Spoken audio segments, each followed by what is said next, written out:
Spirituality माने spirit की reality.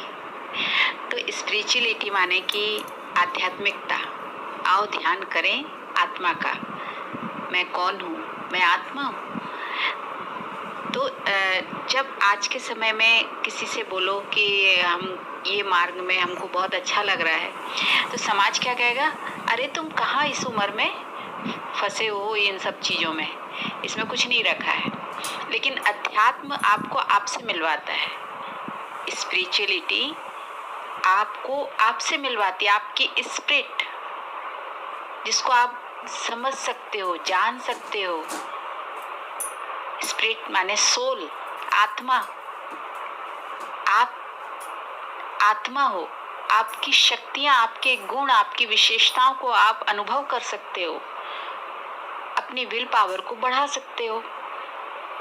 अगर परमपिता परमात्मा ये कहते हैं कि बच्चे, आप मेरे बच्चे हो, आप आत्मा हो, आप मेरे बच्चे हो, तो भगवान अगर बच्चा कह रहा है तो हम आत्माओं को, हम मनुष्य आत्माओं को भगवान की ओर इन बातों पर ध्यान देना चाहिए ना।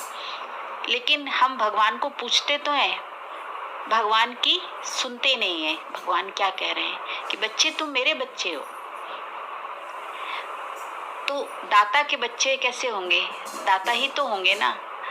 लेकिन आज हालात क्या है? समाज में मनुष्य मनुष्य से सिर्फ चाह रहा है, मांग रहा है, प्यार मिल जाए, सुख मिल जाए, खुशी मिल जाए। तो जब ऐसी स्थिति बनती है तो परमात्मा को बड़ा रहम आता है। परमात्मा कहते, बच्चे तुम तो देवकुल की आत्मा हो, तुम ही देवी देवता थे। लेकिन हमारा ईगो, चाहे उसे कह लें हीन भावना या फिर ओवर कॉन्फिडेंस, है ना, अति समझदार हो जाना जिसे कह सकते हैं, तो मन मानता ही नहीं है फिर। अरे हम ऐसे कैसे हो सकते? क्यों? क्योंकि मन को आज़ादी चाहिए ना। तो फिर मन कहता है कि नहीं, तुम कैसे भगवान के बच्चे हो सकते हो, तुम कैसे देवकुल की आत्मा हो सकते हो। और समाज भी मजाक उड़ाने लगता, अच्छा तुम बनोगे योगी, तुम बनोगे ध्यानी ज्ञानी, ऐसे समाज भी गिराने लगता है। तो समाज जो हमारे चारों ओर व्यक्तियों से ही तो बना हुआ है ना, और व्यक्ति की खुद की स्थिति यदि गिरी होगी तो वो भी आपको गिराएगा।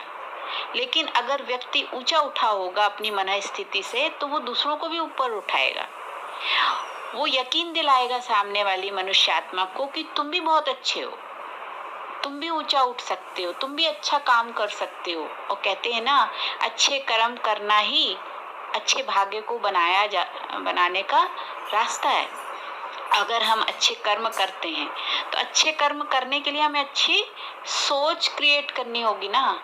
जब अच्छी सोच क्रिएट करेंगे तभी अच्छे कर्म होंगे। और अच्छी सोच क्रिएट करने के लिए अच्छे ज्ञान को, अच्छी बातों को धारण करना होगा, अच्छे लोगों का संग करना होगा। और अच्छा कैसे डिसाइड होगा?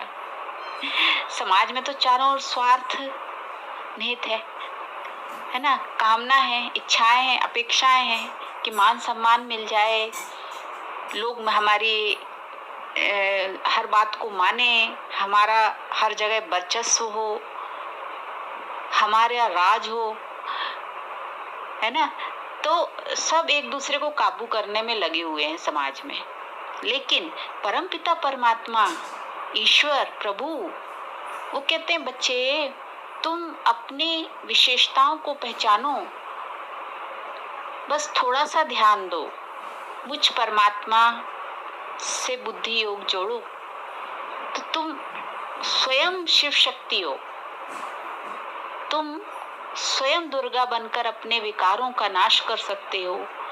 तुम स्वयं जगदम्बा बनकर इस सृष्टि की पालना कर सकते हो।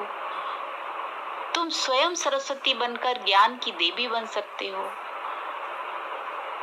तुम खुद ही माँ कालरात्रि बनकर इस सृष्टि में हो रही जो विनाश लीला है, जो विकार हैं, जो विकर्म हो रहे हैं, इन सब का सामना करके इनको खत्म कर सकती हो।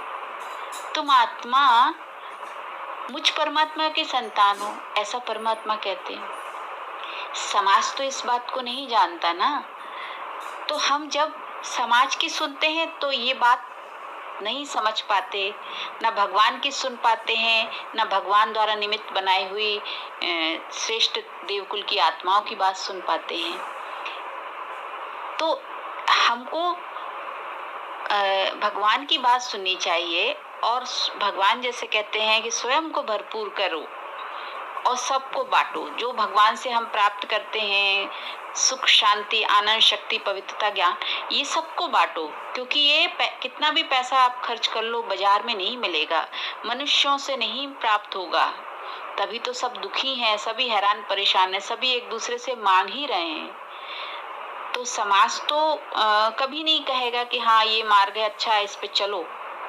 वो तो अपनी तरफ ही खींचेगा। लेकिन हमारा क्या कर्तव्य है? अपने को ऊंचा उठाना, ताकि इनको फिर हम जो समाज में भटके हुए लोग हैं, दुखी लोग हैं, उनको भी सही राह पर चला सके, उनका हाथ पकड़कर।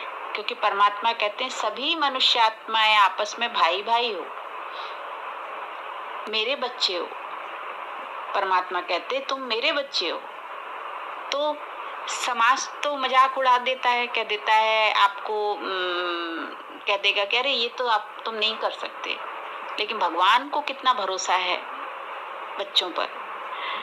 बस एक बार उसका हाथ तो थामे।